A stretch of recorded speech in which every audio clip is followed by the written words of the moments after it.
नमस्कार, दुनियादारी की बातें लेकर हाजिर हूं मैं सर्वमित्रा। प्रियंका गांधी जिस सधे तरीके से बीजेपी को घेरती चली जा रही हैं, उससे बीजेपी काफी परेशान हो चुकी है। यूपी में तो प्रियंका गांधी ने योगी सरकार की नींद उड़ा ही रखी है।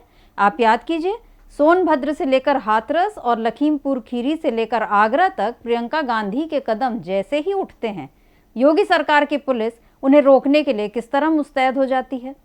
चुनावों के पहले प्रियंका गांधी ने महिलाओं को 40% टिकट, फिर पढ़ने वाली लड़कियों के लिए स्मार्टफोन और स्कूटी की जो घोषणा की, उससे भी बीजेपी को हार का डर सताने लगा और बौखलाहट में आकर बीजेपी का हिंदू मुस्लिम वाला एजेंडा समय से पहले ही शुरू हो गया। समय से पहले माने जब चुनावी रैलियां शुरू होती तब मोदी जी या योगी जी कब्रिस्तान, श्मशान या राम राज्य वाली बातें करते तो आश्चर्य नहीं होता, लेकिन इस बार तो चुनावों से पहले ही हिंदू मुस्लिम शुरू हो गया है। उत्तराखंड में अमित शाह हाईवे पर शुक्रवार को नमाज की बात छेड़ ही आए थे। फिर मोदी जी केदारनाथ गए और वहां अयोध्या, राम मंदिर, मथुरा, काशी का जिक्र छेड़कर इस बात को आगे बढ़ाते नजर आए। इधर गुड़गांव में नमाज पढ़ने के लिए दी गई जगह पर बीजेपी और विहिप के नेताओं ने गोवर्धन पूजा मनाई और शाहीन बाग से लेकर पाकिस्तान का नाम लेकर इस अवसर पर भड़काऊ भाषण दिए। अयोध्या में चुनाव से पहले आखिरी दीपावली मनाने के लिए योगी जी न केवल जनता का पैसा बेदर्दी से दियों में फूंकते रहे, बल्कि सरकारी मशीनरी को भी इसमें झोंक दिया। 12 लाख दियों को जलाने के लिए हजारों लीटर तेल बहाया गया। Laser show, 3D holographic show, आतिशबाजी, सबका तामझाम रचा गया। अब ये तामझाम जादू की छड़ी से तो हुआ नहीं है, इसके लिए सरकारी अमला दिन रात जुटा रहा। खबर यह भी है कि हर एक जिले के अधिकारी को 5-5 दिए जिले से लाने का हुक्म दिया गया था। तो उत्तराखंड और हरियाणा से लेकर यूपी तक धर्म का ये जो दिखावा है, ये महज इसलिए है ताकि जनता धर्म की इस चकाचौंध में अंधी होकर बीजेपी को वोट दे। इस दिखावे का एक नमूना मध्य प्रदेश में भी देखने मिला, जहां एक चैनल ने खबर दी कि प्रज्ञा ठाकुर ने गरीब बच्चों के साथ पटाखे चलाए। इस खबर के लिए जो वीडियो दिखाया गया, उसमें अक्सर व्हील चेयर पर दिखने वाली बीजेपी सांसद प्रज्ञा ठाकुर एक जगह बम को चिंगारी लगाती नजर आई और एक जगह कुछ बच्चों के साथ फुलझड़ियां जलाती दिखीं। इन पटाखों से जो प्रदूषण हुआ होगा वो तो खतरनाक है ही, लेकिन जिस मानसिकता के साथ ये खबर की गई वो भी कम प्रदूषण फैलाने वाली नहीं है।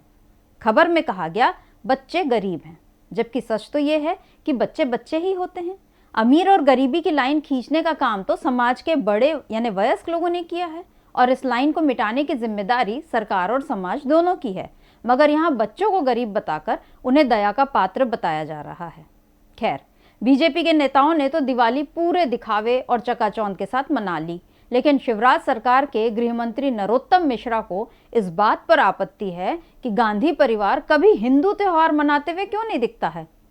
दरअसल हुआ यूं कि प्रियंका गांधी ने भाई दूज पर अपने भाई राहुल गांधी के साथ की एक पुरानी तस्वीर ट्विटर पर शेयर की थी और लिखा था, मुझे गर्व और खुशी है कि मेरे भाई करुणा, प्रेम और साहस के साथ सच्चाई की लड़ाई लड़ रहे हैं।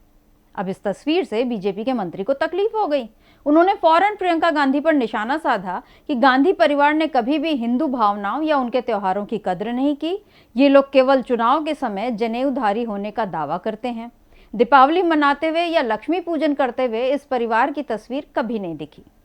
अब ये क्या संविधान में लिखा है कि इस देश के लोग अगर अपनी पूजा पाठ की तस्वीर सार्वजनिक करेंगे तभी हिंदू कहलाएंगे? कायदे से तो धर्म निजी आस्था तक ही रहना चाहिए। उसका प्रदर्शन नैतिक और धार्मिक दोनों तरह से गलत है, क्योंकि उसमें भक्ति भाव की जगह दिखावा नजर आता है। मगर मंत्री जी ये बात शायद नहीं समझते। वैसे राहुल गांधी और प्रियंका गांधी दोनों की मंदिरों में पूजा पाठ वाली ढेर सारी तस्वीरें हैं।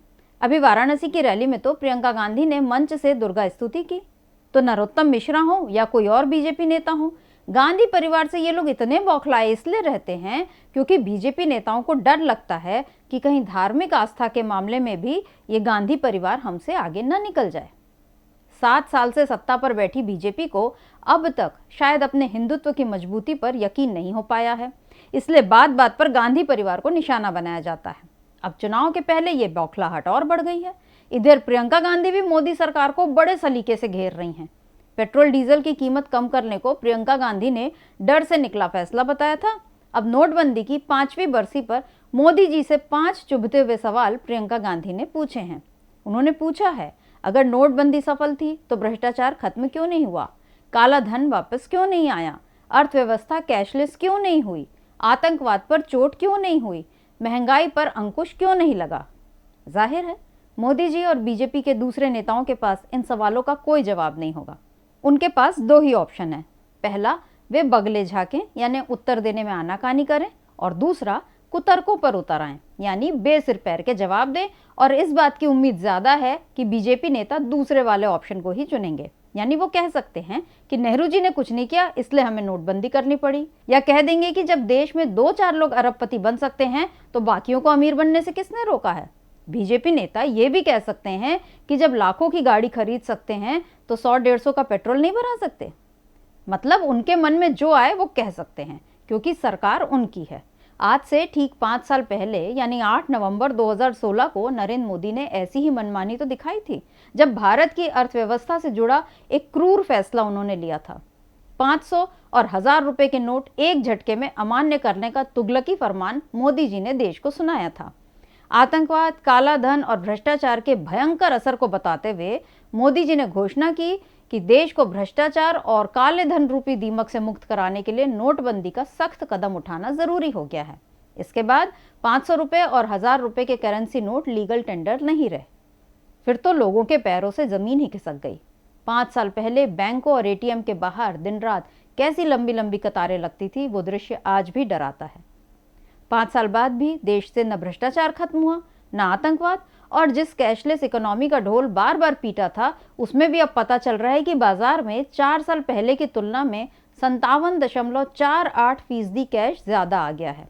यानी लोग अब भी डिजिटल ट्रांजैक्शन की जगह नकदी लेन देन में भरोसा कर रहे हैं।